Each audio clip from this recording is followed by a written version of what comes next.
Selamat pagi Bapak Ibu Saudara-saudara yang dikasihi oleh Tuhan. Salam. Kembali kita berjumpa pada edisi renungan harian yang kita cintai ini. Namun sebelum kita mendengarkan firman Tuhan, ada baiknya kita bersekutu dalam doa. Mari Bapak Ibu, kita bersekutu dalam doa. Damai sejahtera yang dari Allah Bapa yang melampaui segala akal, itulah yang memelihara hati dan pikiranmu di dalam Kristus Yesus Tuhan kita. Amin. Bapak Ibu Saudara yang dikasihi oleh Tuhan, yang menjadi firman Tuhan bagi kita Selasa 23 Mei 2023 dari Mazmur 59 ayat 17. Tetapi aku mau menyanyikan kekuatanmu pada waktu pagi. Aku mau bersorak-sorai karena kasih setiamu, sebab engkau telah menjadi kota bentengku, tempat pelarianku pada waktu kesesakanku. Allah yang goau, sai endenokku do hagoguomu, jala oloponokku do madogot nai asini roham. Ai hodo partano batuaku, jala hapurusakku, diari hagogotakku. Bapak Ibu Saudara-saudara yang dikasihi oleh Tuhan, Mazmur 59 ini bercerita tentang hasrat keinginan daripada Saul untuk melenyapkan Daud. Ketika Saul menyuruh orang-orang mengawasi rumah Daud untuk membunuhnya, dari ayat 1. Saudaraku, Saul berikhtiar membunuh menantunya ini. Ini bukan kali pertama. Sebelumnya Saul juga telah melemparkan lembingnya kepada Daud, namun meleset.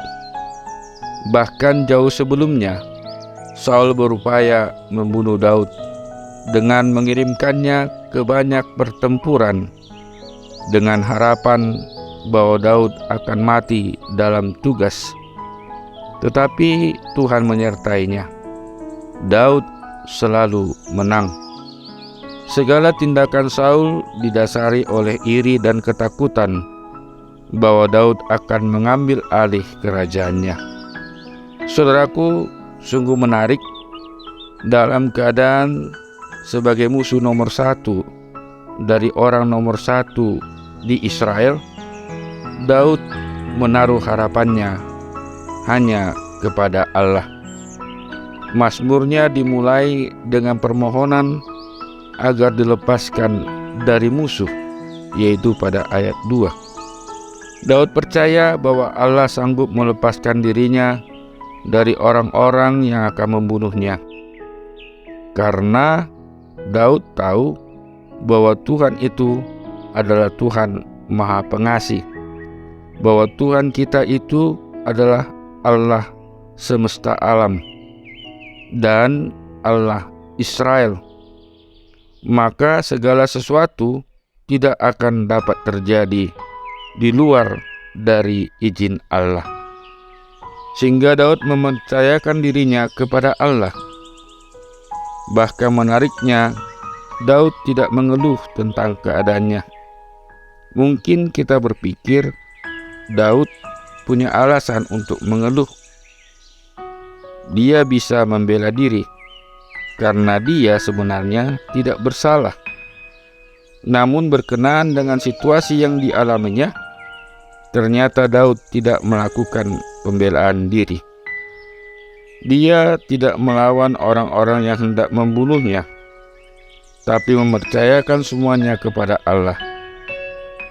Meski situasinya penuh dengan ketegangan, ternyata Daud tetap bisa bernyanyi tentang kekuatan dan kasih setia Tuhan. Dan itulah yang menjadi ayat renungan kita pada saat ini, pada ayat 17. Saudaraku, bagaimana dengan kita? Situasi yang dialami oleh Daud bisa menimpa kita kapan saja. Kita bisa belajar dari Daud yang tidak membalas kejahatan dengan kejahatan, tapi menyerahkan semua persoalannya kepada Allah. dan bahkan dia mampu untuk bernyanyi, melihat bagaimana Tuhan yang berkekuatan dapat melepaskan dia dari segala macam mara bahaya, dari segala malapetaka yang hendak tertimpa kepadanya. Karena Allah kita adalah Allah yang berkekuatan, yang mampu melepaskan diri kita dari segala ragam kesesakan. Dan kita datanglah kepada hadirat-Nya. Dia mampu untuk menolong kita. Amin. Selamat beraktivitas, salam sehat selalu. Tuhan menyertai dan memberkati kita. Kita berdoa. Terima kasih Tuhan, kami bersyukur kepadamu karena Engkau masih memberikan penyertaan dan perlindungan kami hingga pada saat ini. Kami sadar ya Tuhan, kami adalah orang yang lemah.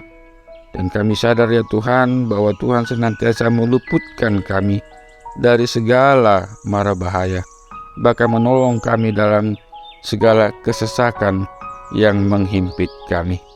Ajar kami ya Tuhan untuk dapat senantiasa datang ke hadirat-Mu, menyatakan keadaan dan situasi kehidupan kami pribadi maupun lepas pribadi. Dan bila terjadi dalam kehidupan kami seperti yang dialami Daud, kami serahkan diri sepenuhnya ke hadapan-Mu ya Tuhan. Ya Tuhan, berkati semua umat-Mu, secara khusus Jemaat HKBP Batu Haji Lama. Bila ada yang dalam kesesakan, Engkau lah yang menjadi andalan kami. Berikan berkat-Mu kepada kami.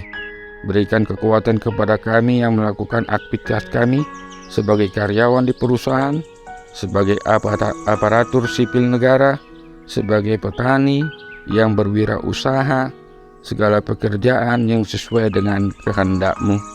Tuhan juga ya menyertai para janda-janda dan duda ya Tuhan. Engkau lindungi kehidupan mereka.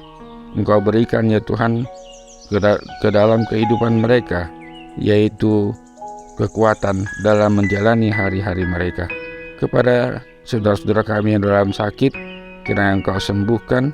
Pada anak-anak kami Engkau berikan kepintaran, dan jauhkan kami dari segala malapetaka. Dengarkanlah doa kami yang kami alaskan di dalam nama Yesus Kristus, Tuhan Juru Selamat kami yang hidup. Amin.